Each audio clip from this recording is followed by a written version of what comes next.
తరలించినట్లయితే ప్రార్థనతో ప్రారంభించుకుందాం. ప్రేమగల తండ్రి, కృపగల ప్రభా, శివంగల నాయన, శివాధిపతి, నీ బంగారు పాదాలకి వందనాలు.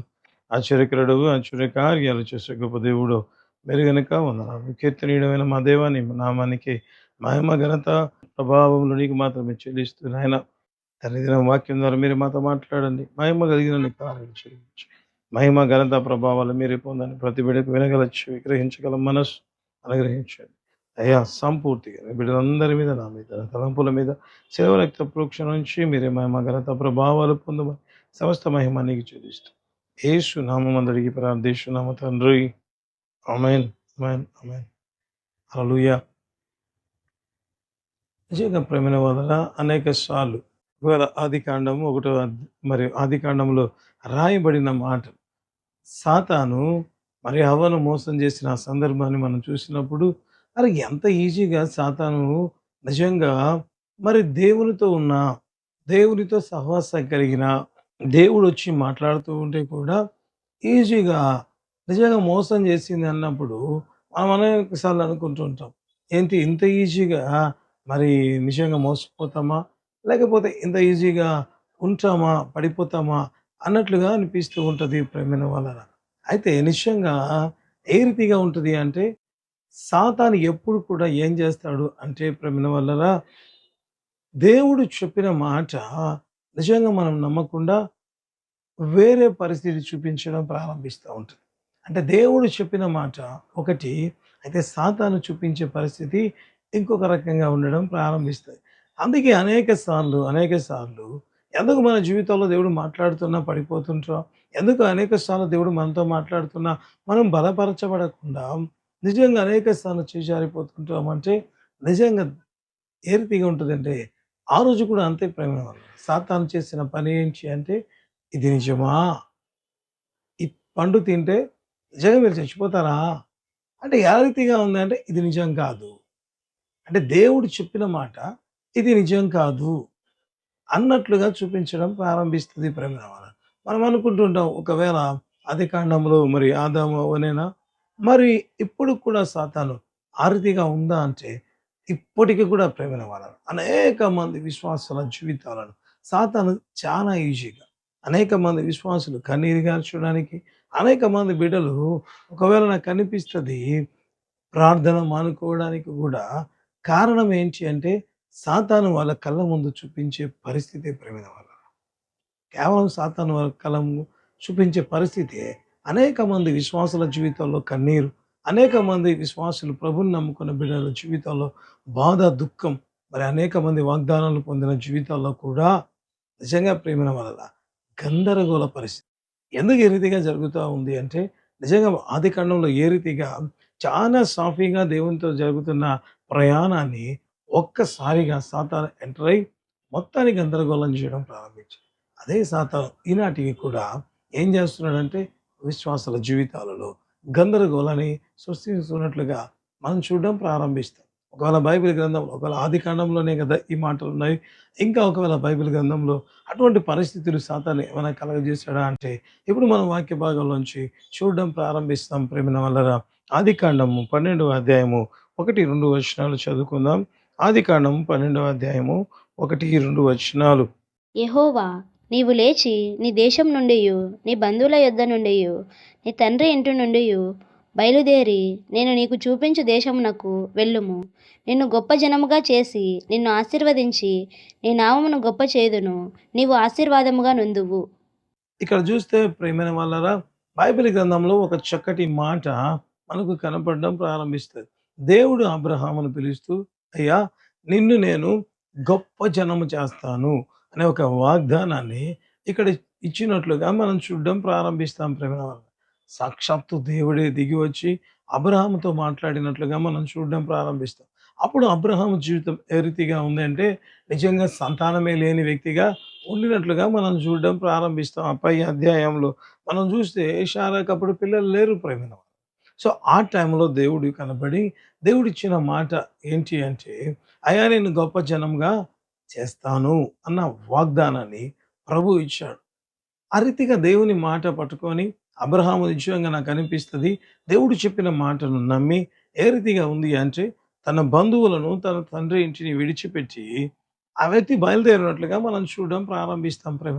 ఏ రీతిగా ఉంది అంటే అబ్రహాము జీవితంలో దేవుడు చెప్పిన మాటను పట్టుకొని బయలుదేరినట్లుగా మనం బైబిల్ గ్రంథంలో చూడడం ప్రారంభిస్తాం ప్రేమిన వారు. అంటే ఒక రకంగా చెప్పాలంటే దేవుని మాట యందు విశ్వాసం ఉంచి దేవుడు ఒక మాట చెప్తుండగానే అబ్రహాం ఏం చేశాడు? తన తండ్రి ఇంటిని, తన బంధువులను విడిచిపెట్టి బయలుదేరడం ప్రారంభించాడు ప్రేమిన వాళ్ళ. ఎందుకు? దేవుని మాటను బట్టి. అంటే దేవుని యందు నమ్మిక ఉంచి, మాట మార్చి చెప్తే దేవుని యందు నమ్మిక ఉంచి ఏ రీతిగా వెళ్తూ ఉండగా నిజంగా దేవునితో ప్రయాణం కొనసాగిస్తుంటుండగా నిజంగా దేవుడు చెప్పిన కొన్ని మాటలు, లేకపోతే దేవుడు చెప్పాడు నువ్వు బయలుదేరు అన్నాడు. బయలుదేరాడు. అయితే దేవుడు ఆశీర్వాదం అబ్రహాము జీవితంలో కనబడతా ఉంది. కానీ దేవుడిచ్చిన ఒక వాగ్దానం మాత్రమే అబ్రహాము జీవితంలో కొరతగా ఉంటే తిరిగి దేవుడు ఆ వ్యక్తితో ఏం చేశాడు? ఒకవేళ మనం అనుకుంటాం అనేక సార్లు వాగ్దానం నెరవేర్చబడకపోతే దేవుడు మరిచిపోయాడేమో అన్నట్లుగా. కానీ దేవుడు ఎప్పుడు మరిచిపోడు ప్రేమినవారా. అందుకే అదే ఆదికాండం 15వ అధ్యాయము ఒకవేళ మనం చూసినట్లయితే ఆదికాండం 15వ అధ్యాయము 1వ వచనం చదువుకుందాం. ఇవి జరిగిన తరువాత యెహోవా వాక్యము అబ్రామునకు దర్శనమందు వచ్చి, అబ్రామా, భయపడకుము, నేను నీకు కేడము, నీ బహుమానము అత్యధికమగునని చెప్పెను. హల్లెలూయా. అంటే నిజంగా అబ్రహాము జీవితంలో కొన్ని సంవత్సరాల ప్రయాణం కొనసాగుతుండగా దేవుడు చెప్పిన మాట నేను ఆశీర్వదిస్తాను. సో దేవుడు ఆ మాట నెరవేర్చాడు ప్రేమైన వాళ్ళ. ఇప్పుడు దేవుడు చెప్పిన ఇంకొక మాట ఏంటి అంటే నిన్ను గొప్ప జనం చేస్తాను. ఇప్పుడు అబ్రహాము జీవితంలో ఏముంది అంటే ఆ లోటు ఆ రీతిగానే ఉంది. ఎప్పుడైతే ఆ లోటు ఆ రీతిగా ఉంటుండగా నిజంగా ఒకవేళ నాకు అనిపిస్తది ఒక వాగ్దానం నెరవేరింది. ఇంకొక వాగ్దానం నెరవేర్చబడలేదు ప్రేమైన వాళ్ళు. ఈ లోటు ఉండగా అబ్రహాం బాధపడుతుంటే ఎందుకు బాధపడుతున్నాడంటే తన జీవితంలో వయసు అయిపోతా ఉంది. ఇక వాగ్దానం నెరవేర్చబడడానికి ఛాన్సెస్ ఏమవుతున్నాయి? తగ్గిపోతున్నాయి. కాబట్టి ఒకవేళ భయం ప్రారంభమైతే దేవుడు ఈ వచనంలో మాట్లాడిన మాట అబ్రహమా భయపడకుము, నీ బహుమానము అత్యధికమవుచున్నది అని చెప్పినట్లుగా ఇక్కడ మనం చూడడం ప్రారంభిస్తాం ప్రేమైన వాళ్ళ. అంటే దేవుడు ఏం చేస్తున్నాడు? తను చెప్పిన ఒక మాట నెరవేర్చాడు. మరొక మాట నేను మరిచిపోలేదు, నాకు జ్ఞాపకం ఉంది అన్న మాట రీతిగా అబ్రహాముతో మాట్లాడుతున్నట్లుగా మనం చూడడం ప్రారంభిస్తాం ప్రేమైన వాళ్ళ. ఒకవేళ మనకి డౌట్ రావచ్చు. అబ్రహామును దేవుడు ఆశీర్వదించాడా అంటే ఆ కింది వచనంలో రాయబడి ఉంటది. అబ్రహాం అంటాడు, యెహోవా నాకేమి ఇచ్చిరనేమి? దమస్కు ఎలియాజరు నా ఇంటికి ఆస్తికర్త అవుతాడు కదా అంటే, అంటే దేవుని ఆశీర్వాదం అప్పటికి అబ్రహాము పొంది ఉన్నాడు ప్రేమైన వాళ్ళ.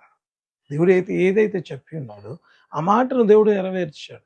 ఇప్పుడు ఏం జరుగుతా ఉంది అంటే ఆ రెండో వాగ్దానం నెరవేర్చబడలేదు. కాబట్టి అబ్రహాం జీవితంలో ఒక రకమైన టెన్షన్ ప్రారంభమైంది. అయితే ఆ టెన్షన్ వస్తుండగానే దేవుడు ఏం చేశాడు? అబ్రహాంతో ఖాళీగా లేడు ప్రేమ. అబ్రహాంతో దేవుడు మాట్లాడడం ప్రారంభించాడు. ఎంతగా చేస్తే కూడా ఏ రీతిగా ఉంటది అంటే అయ్యో! వయసు అయిపోతా ఉంది కదా! సాతాను ఎప్పుడు కూడా నిజంగా ఏ రీతిగా ఉంటది అంటే లేని భయాన్ని క్రియేట్ చేస్తా ఉంటది ప్రేమైన వాళ్ళ. లేని భయాన్ని. నిజంగా సర్వశక్తిమంతుడైన దేవుని వాగ్దానం ఆల్రెడీ ఒక వాగ్దానం అబ్రహాము జీవితంలో నెరవేర్చబడింది. ఇక మిగిలినది మరొక వాగ్దానమే ప్రేమైన వాళ్ళ. ఈ వాగ్దానం కూడా దేవుడు నెరవేర్చలేడా అంటే నెరవేరుస్తాడు ప్రేమైన వాళ్ళ. ఎందుకంటే ఆయన సర్వశక్తిమంతుడు. అయితే సాతాను ఏం చేస్తూ ఉంది అంటే నిజంగా ఎంటర్ అయ్యి డిస్టర్బ్ చేయడం ప్రారంభించింది. ఏ రీతిగా అంటే ప్రేమైన వాళ్ళరా నిజంగా బైబిల్ గ్రంథంలో మనం చూడడం ప్రారంభిస్తాం. అదే ఆదికాండం 16వ అధ్యాయము 2వ వచనాన్ని మనం చదువుకుందాం. ఆదికాండం 16వ అధ్యాయము 2వ వచనాన్ని చదువుదాం. కాగా శారాయి, ఇదిగో నేను పిల్లలు కనకుండా యెహోవా చేసి ఉన్నాడు. నీవు దయచేసి నా దాసితో పొమ్ము, ఒకవేళ ఆమె వలన నాకు సంతానం కలగవచ్చునని అబ్రాముతో చెప్పెను.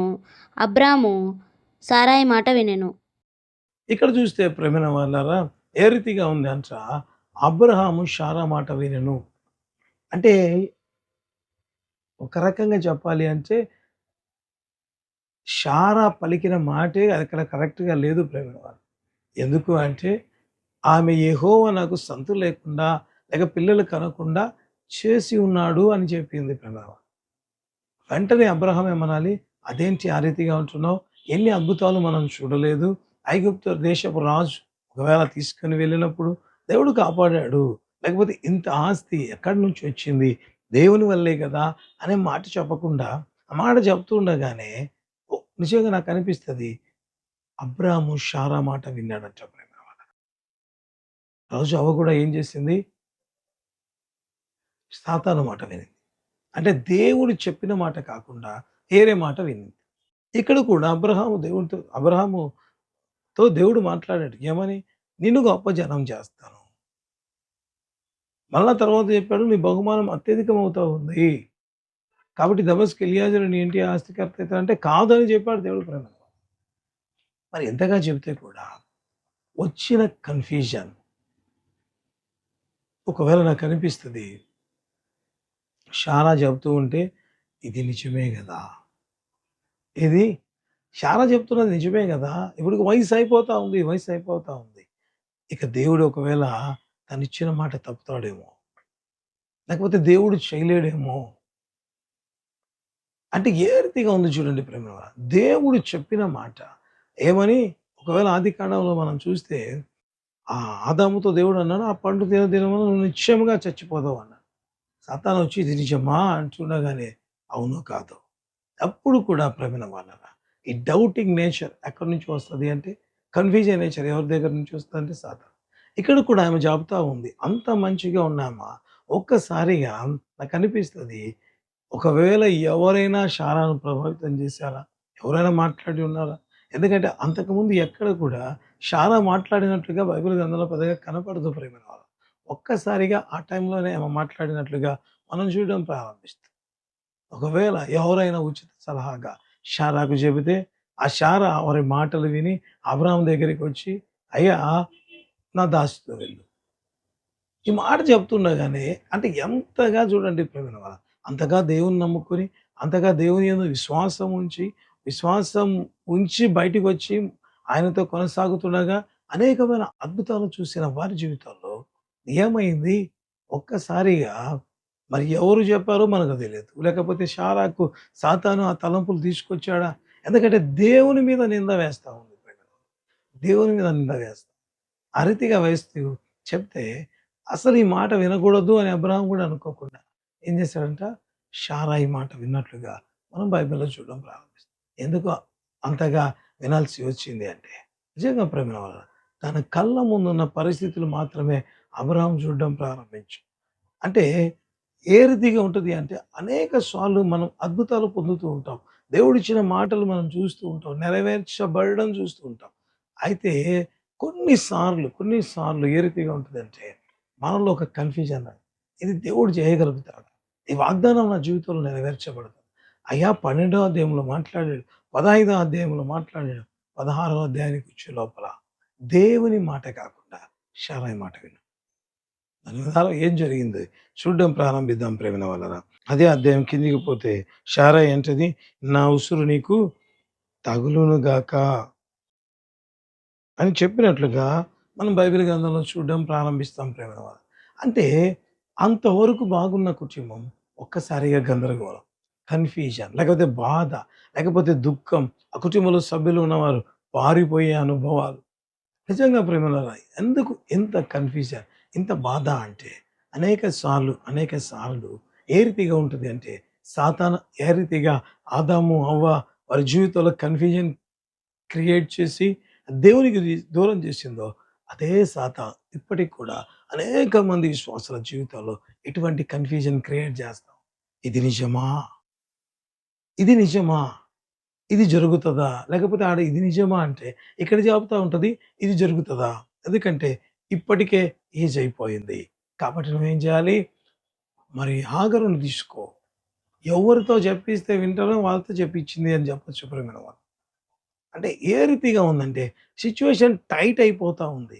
దేవుడు మాట్లాడాడు అయినా కూడా జరగలేదు గదా! జరగలేదు గదా! ఇది చూపిస్తా ఉంటది ప్రేమైన మాటి మాటికి.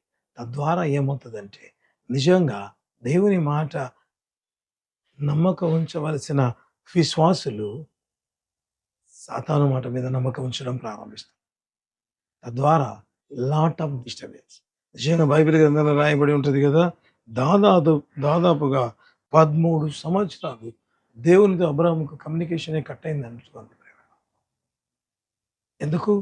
కేవలం ఒక చిన్న కన్‌ఫ్యూజన్ ద్వారా. కేవలం ప్రేమైన వల్ల దేవుని మాట నమ్మకపోవడం వల్ల, సాతాను తెచ్చిన ఆ కన్‌ఫ్యూజన్‌లో పడిపోవడం వల్ల ఏ రీతిగా ఉంది? Lot of confusion. అందుకే ప్రేమైన ఏ రీతిగా ఉండాలి మనం అంటే, దేవుని మాట నమ్మేవారిగా ఉండడం. దేవుని మాట నమ్మేవారిగా ఉండాలి. అప్పుడేమవుతది? మన జీవితంలో కంఫర్టబుల్‌గా ఉంటది ప్రేమ. ఎప్పుడైతే సాతాను చెప్పే మాట మనం వింటామో, అంత గొప్ప విశ్వాసంతో బయటికొచ్చిన అబ్రహాము, అన్ని గొప్ప అద్భుతాలు చూసిన అబ్రహాము, మాటి మాటికి దేవునితో మాట్లాడే అబ్రహాము, దేవునికి దూరంగా వెళ్ళిపోయాడంట. దేవుడు మాట్లాడడమే మానేశాడు అంటే, ఎంతటి దారుణమైన పరిస్థితిలోకి వెళ్ళడం ప్రారంభించాడు. ఒకవేళ ఈ వాక్యం చూస్తున్న మీ జీవితంలో దేవుడిచ్చిన మాట ఎప్పుడు జరుగుతది అని దుఃఖపడి ఒకవేళ ఏరే ప్రయత్నం చేస్తున్నారేమో, దేవుడు మీతోనే మాట్లాడుతున్నాడు. ఆ ప్రయత్నం చేయొద్దండి. దేవుడు చెప్పిన మాట పట్టుకొని మీరు ప్రార్థించడం వల్ల ఆశీర్వాదాలు పొందుతారు. కానీ ఎవరు దేవుని మాట కాకుండా దేవుడు చెప్పింది నిన్నుగా అపచారం చేస్తారు. సాతాను కూడా చాలా లిటిల్ బిట్‌గా మార్చేసింటది. అందుకే మనం జాగ్రత్తగా ఉండాలి దేవుని యందు. అప్పుడు మాత్రమే మనం ఆశీర్వాదాలు పొందుకునే వ్యక్తులుగా ఉండడం ప్రారంభిస్తాం.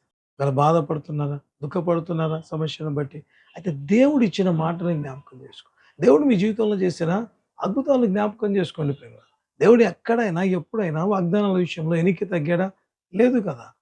బైబిల్‌లో రాయబడి ఉంటది. వాగ్దానము చేసిన దేవుడు నమ్మదగిన వాడు అని రాయబడి ఉంటది. మరి అంత గొప్ప దేవుని మాట కంటే మనం చూస్తున్న పరిస్థితి ఎక్కువ చేసి మనకిచ్చే సలహాను బట్టి మనం పడిపోయేవారిగా ఉంటాం. అందుకే దేవుడు మాట్లాడుతున్నాడు. ఆ రీతిగా కాదు. ఒకవేళ ఎవరు ఈ స్థితిలో ఉన్నారో నాకు తెలియదు ప్రేమ. దేవుడు ఎందుకు ఈ సందేశం ఇచ్చాడో నాకు తెలియదు.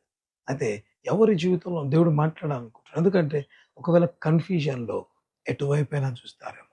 దేవుని మాటను విడిచి ఎటువైపైనా చూస్తే ఎంత భయంకరమైన పరిస్థితులు ఉన్నాయో మనం చూడడం ప్రారంభిస్తాం. అంతేనా?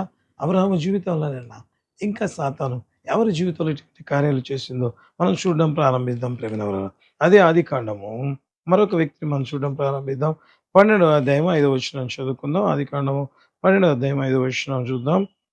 అబ్రాము తన భార్య అయిన శారాయిని, తన సహోదరి కుమారుడైన లోతును హారానులో తానును వారును ఆర్జించిన యావదాస్తిని వారు సంపాదించిన సమస్తమైన వారిని తీసుకొని కనాను దేశమునకు వెళ్ళుటకు బయలుదేరి కనాను దేశమునకు వచ్చిరి. ఎక్కడ చూస్తే ప్రేమిన వల్లరా బైబిల్ గ్రంథంలో రాయబడింటది. దేవుడు అబ్రహామును పిలిచి వాగ్దానం ఇచ్చాడు. అయితే అబ్రహాము తన భార్యతో పాటు తన సహోదరుడు కుమారుడైన లోతును కూడా పిలుచుకొచ్చినట్లుగా మనం బైబిల్‌లో చూడడం ప్రారంభిస్తాం. నిజంగా అబ్రహాముకు ఆడ ఎంతోమంది బంధువులు ఉంటారు కదా ప్రేమ. కానీ లోతుని ఎందుకు పర్టిక్యులర్‌గా ఒకవేళ పిలుచుకొచ్చాడు అంటే నాకనిపిస్తది దేవుడు అబ్రహాముతో మాట్లాడితే అబ్రహాము చెప్పాడేమో దేవుడు నాతో మాట్లాడాడు నేను ఇక్కడ ఒకవేళ ఎవరైనా అడుగుతారు ప్రేమనాల. ఎందుకంటే ఎందుకు ఉన్న పలంగా ఉన్న ఆస్తిని యావత్తు తీసుకొని నీ సొంత దేశం నుంచి వెళ్ళిపోతున్నావంటే అబ్రహాం ఏం చెప్పింటాడు? దేవుడు లేదు నాతో దేవుడు మాట్లాడాడు. కాబట్టి దేవుడు నాకు చెప్పాడు. ఏమనంటే నువ్వు నీ బంధువుల నుంచి నీ సొంత దేశం నుంచి వెళ్ళిపో అన్నాడు.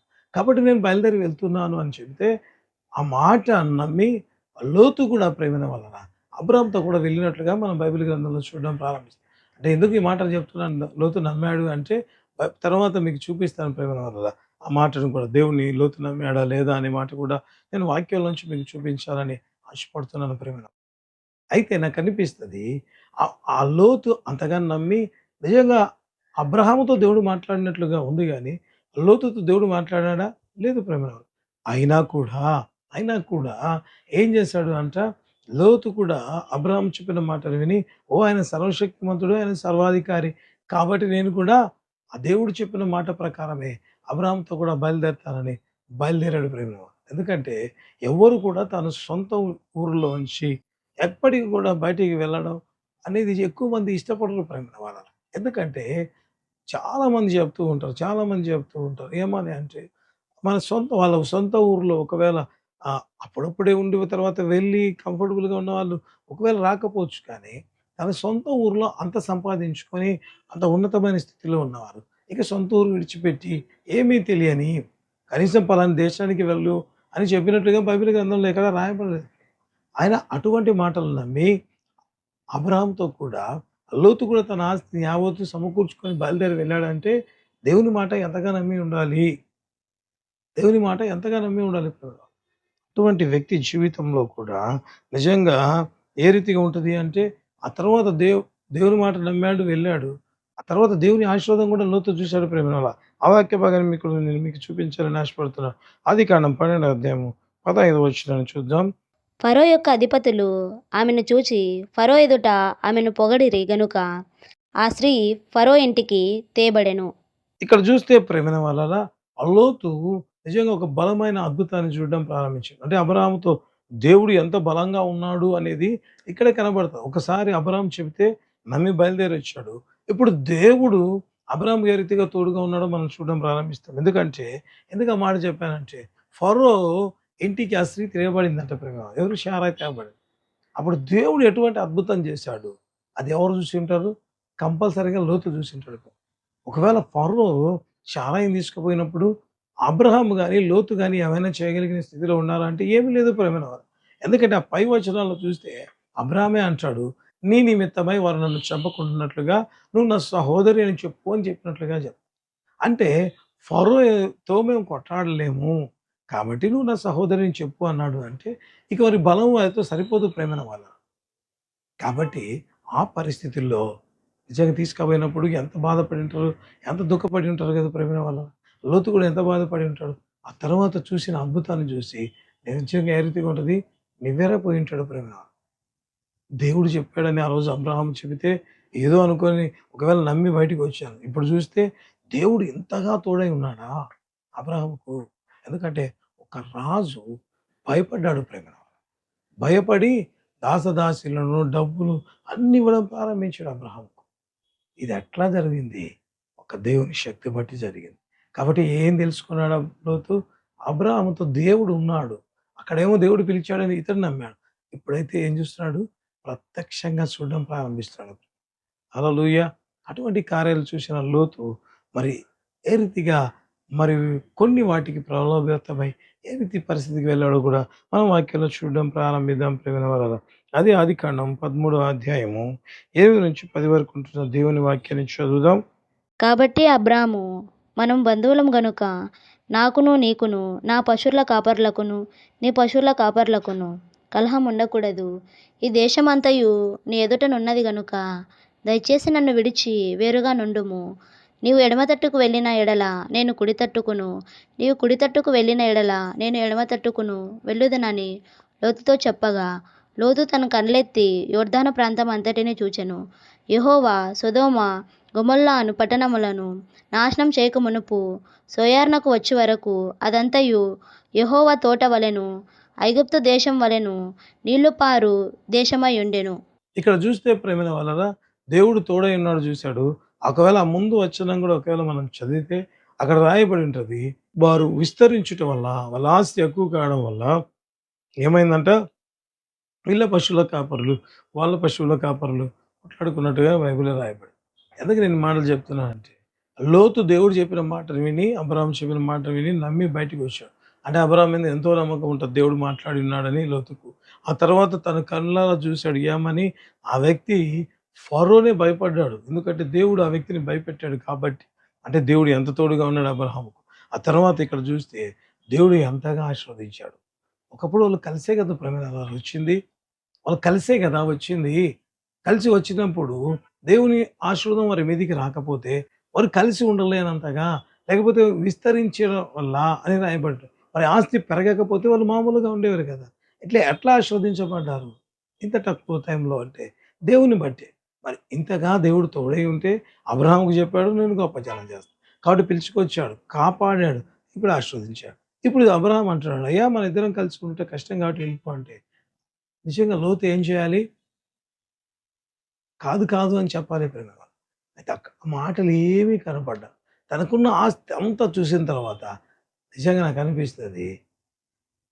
సాతాను అనుకుంటాడు, ఇంత సంపద ఉంది కదా! ఇప్పుడు నువ్వు బెస్ట్ వాటిని చూసుకోవాలి. ఇక నీ సంపద ఇంకా అభివృద్ధి కావాలి.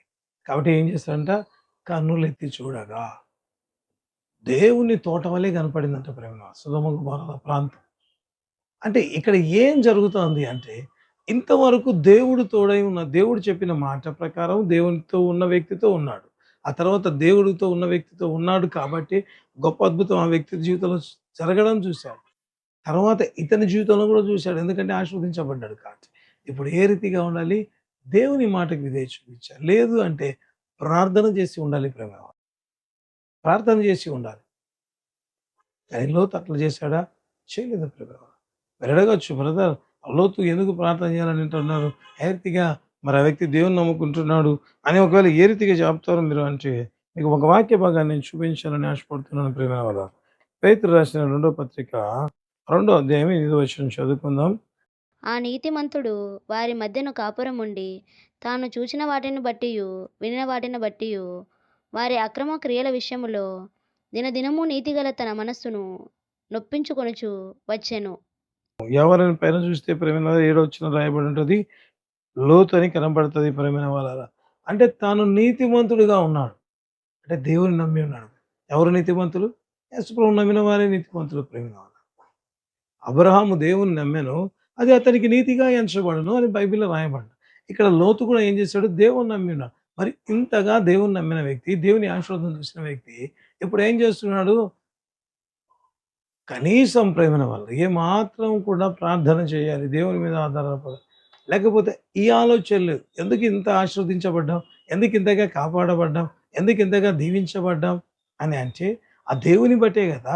ఇప్పుడేం ప్రార్థన చేయాలి అనే కాన్సెప్ట్ లేదు ప్రేమ. సాతాను చెప్పింటది. ఈ ప్రాంతం అంతా నీకు తీసుకొని ఉంటే ఏ రీతిగా ఉంటది?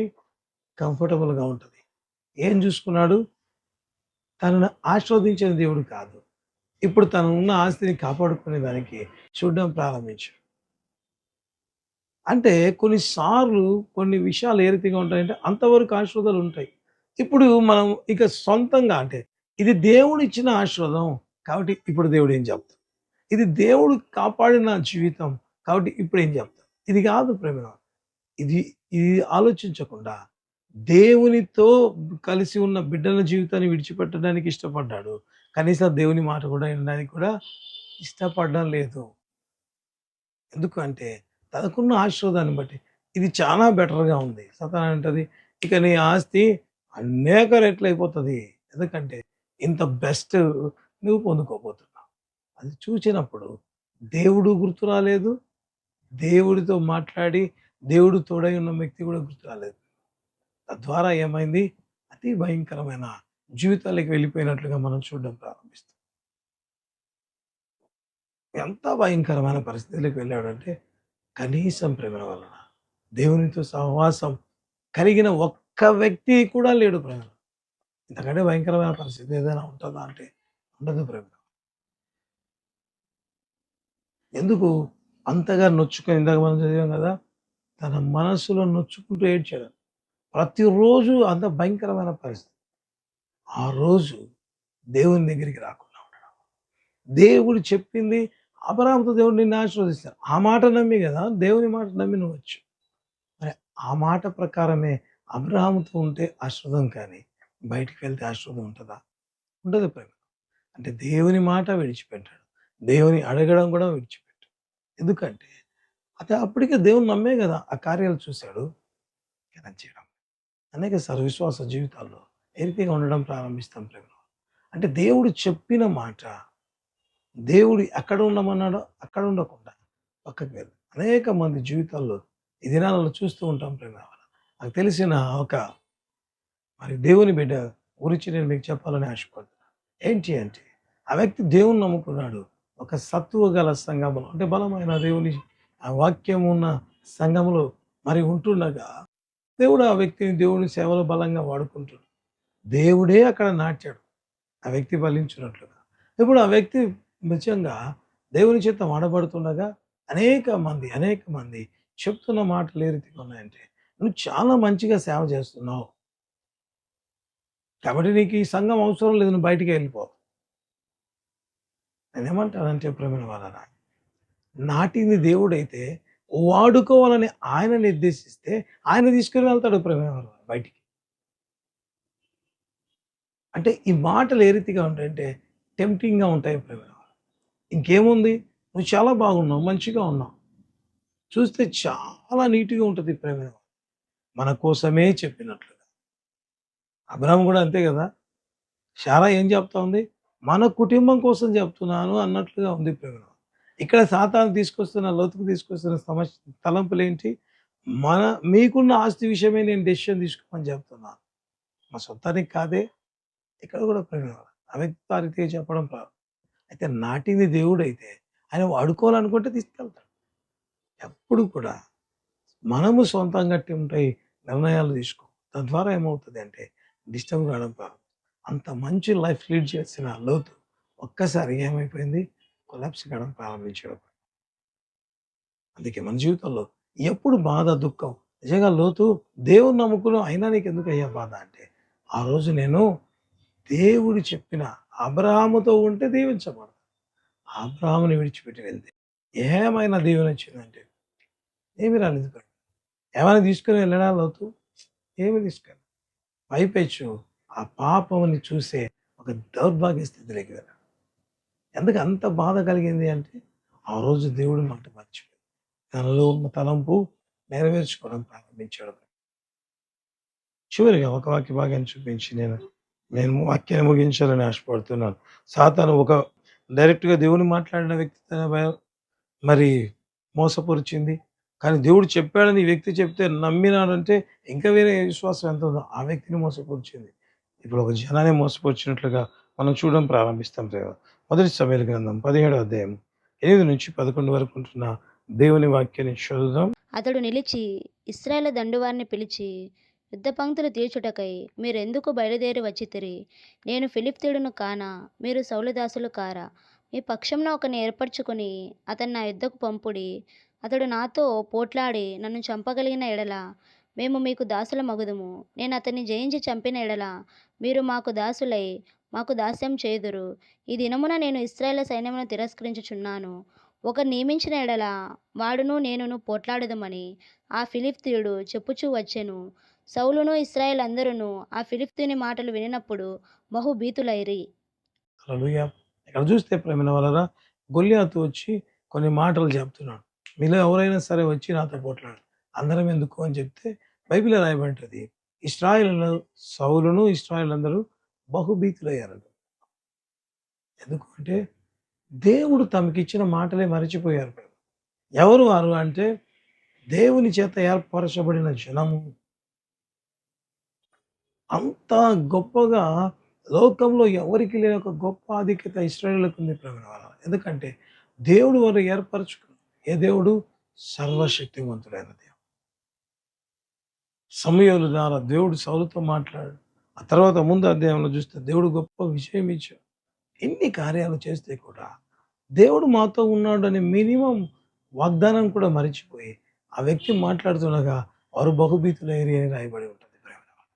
అనేక సార్లు అటువంటి మాటలు వింటున్నప్పుడు దేవుడు మనల్ని ఎంతగా ప్రేమించాడు, మనల్ని ఏర్పరచుకున్నాడు, ఆయన రక్తం ఇచ్చి మనల్ని కొనుక్కున్నాడు. ఇవన్నీ మరచిపోయి మనం భయపడే వారిగా ఉంటాం. ఇక్కడ ఇన్ని వందల మంది లేకపోతే వేల మంది కూడా ఒకరిలో ఒకరు మాత్రమే ప్రేమ, మిగతా వాళ్ళందరూ కూడా భయపడినట్లుగా మనం బైబిల్ గ్రంథంలో చూద్దాం. ఎందుకు ఇంత భయపడ్డారు అంటే ఏమైనా కారణం ఉందా? కేవలం దేవుని మాట మరిచి, కేవలం దేవుని మాట మరిచిపోవటం. కాబట్టి వాళ్ళు ఇప్పుడు కూడా మీరు కన్నీరు గారుస్తున్నారా? ఒకసారి జ్ఞాపకం చేసుకుందాం. దేవుడు మీకు ఏ వాగ్దానాలు ఇచ్చారు, దేవుడు ఎంతగా మిమ్మల్ని బలపరచు, ఒక్కసారి జ్ఞాపకం చేసుకుంటే మీరు ఏడవలసిన అవసరమే ఉండదు. హల్లెలూయా. కాబట్టి దేవుడు మనకు తోడై ఉన్నాడు. ఆయన ఇచ్చిన వాగ్దానాలు నేను ఎప్పుడు మర్చిపోయేవాడు కాదు. కాబట్టి సంతోషిద్దాం, ఆనందిద్దాం. తనలోంచి ప్రార్థన చేసుకున్నాం. ప్రేమగలిగిన తండ్రి, కృపగలిగిన ప్రభావ, జీవంగలిగిన జీవాధిపతి, నీకు వందనాలు స్తోత్రాలు చెల్లించుకుంటున్నాం నాయన. ఇంతవరకు మీరు మాతో మాట్లాడినందు బట్టి అనేక సార్లు దుఃఖం, బాధ, కన్నీరు ఎందుకు వస్తాయంటే అనేక సార్లు మరిచిన దేవుడిచ్చిన వాగ్దానాలు మరచుట వల్లే ప్రభువా, మరచిపోవటం వల్లే ప్రభు.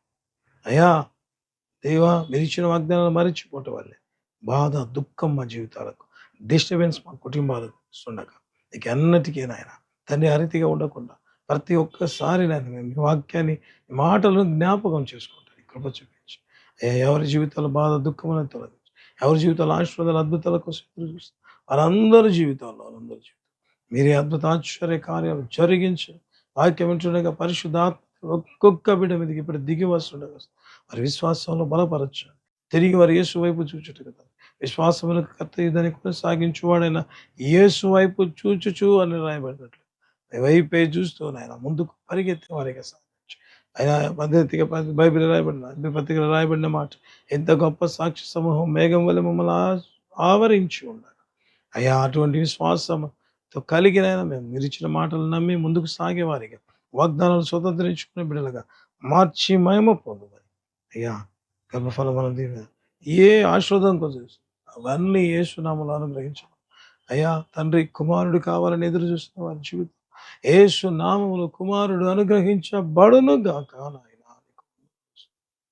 ఇది జరుగుతుందా? నాకు గర్భఫలం ఇచ్చి మీరు మహిమ పొందండి. వాగ్దానం చేసిన దేవుడు నమ్మదగిన వాడని కృప చూపించి ఏ మహిమ తండ్రి. మరి ఆ కార్యక్రమానికి మరి సహకరిస్తున్న ఆర్థికంగా అన్ని విధాలు సహకరిస్తున్న ప్రతి బిడ్డను అయ్యా తండ్రి దీవించి ఆస్వాదించి చూస్తున్న ఒక్కొక్కరి జీవితాలు అద్భుతాలు, ఆర్థిక పరమైన అద్భుతాలు వచ్చి మ్యారేజెస్ అనుగ్రహించి అయ్యా సంసారం ఏకాంగులను సంసారులుగా చేస్తారు. అద్భుతం వచ్చి ఒంటరిగా ఉండటం మంచిది కాదమ్మా. ఎవరి జీవితానికి సాటి అయిన సహాయం వ్యాధిగ్రస్తులను ముట్టి తాకి స్వస్థత పరిచయం మరొక్కసారి ప్రార్థిస్తాం. బేరన్నెస్ సంపూర్తిగా కొట్టి వేయబడిన కాక అనేకమైన అద్భుతాలు మీరే జరిగించి మీరే ఈ కార్యక్రమం ద్వారా అనేక మంది దీవించారు, అనేక మందికి ఆశీర్వాదాలు దీవెన మార్చి మీరే మేము సమస్త మహిమ నీకు చెల్లిస్తాం. మీరు మాత్రమే మాకు యేసు నామమున అడుగుతున్నాము తండ్రి, ఆమేన్ ఆమేన్. హల్లెలూయా. యేసుక్రీస్తు నామమున మీ అందరికీ శుభాభివందనాలు. మరి ఈ కార్యక్రమాన్ని బట్టి యేసయ్య నామమునకి అనేక వందనాలు చెల్లిస్తుంటున్నాం. ఈ కార్యక్రమం ద్వారా అనేక మంది దీవించబడుతూ మరి వారు చెప్తున్న మాటలు, దేవుడు మాతో మాట్లాడుతున్నాడు వాక్యం ద్వారా అని చెప్పిన మాటలు విన్నప్పుడు సంపూర్తిగా ప్రభుకే మహిమ కలుగును గాక. ఎందుకంటే ఇవి ప్రభు మాటలు ప్రేమైన వల్ల మనుషుల మాటలు ఎప్పుడు ఆదరించవు, కానీ దేవుడే ఈ కార్యక్రమంలో ఉంటూ దేవుడు మాట్లాడుతూ అనేక మందిని బలపరుస్తుంటుండగా మరి కార్యక్రమం చూస్తున్న మీరు కూడా దయచేసి ఈ కార్యక్రమాన్ని అనేకులకు పరిచయం చేయవలసిందిగా ప్రభు పేరట కోరుతుంటున్నాం. ఎందుకంటే దేవుని ఉచిత కృప ద్వారా అనేక మంది దర్శించబడుతున్నారు. ఇంకా అంత మాత్రమే కాకుండా అనేక మందికి దేవుని మాటలు అందించబడాలి. కాబట్టి మీరు కూడా దయచేసి మీకు తెలిసిన వారికి, మీ బంధువులకు ఈ కార్యక్రమాన్ని పరిచయం చేయవలసిందిగా ప్రభు పేరట కోరుతుంటున్నాం. హల్లెలూయా. తద్వారా దేవుని వాక్యాన్ని అనేకులకు పరిచయం చేసిన వారంగా మనం మారడం ప్రారంభిద్దాం. తద్వారా దేవుని ఆశీర్వాదాలు మనకు కూడా వస్తాయి. కాబట్టి వెంటనే మరి కార్యక్రమం చూసిన తర్వాత వెంటనే ప్రేమిన వల్ల అనేక మందికి కార్యక్రమం పరిచయం చేద్దాం. తద్వారా అనేక మంది దేవుని మాటలు వినులాగున ఈ పరిచర్లో మీరందరూ పాలిభాగస్తులు కావాలని ప్రభు పేరిట కోరుతున్నాం. దేవుడు మనందరినీ దీవించుగాక. ఆమేన్.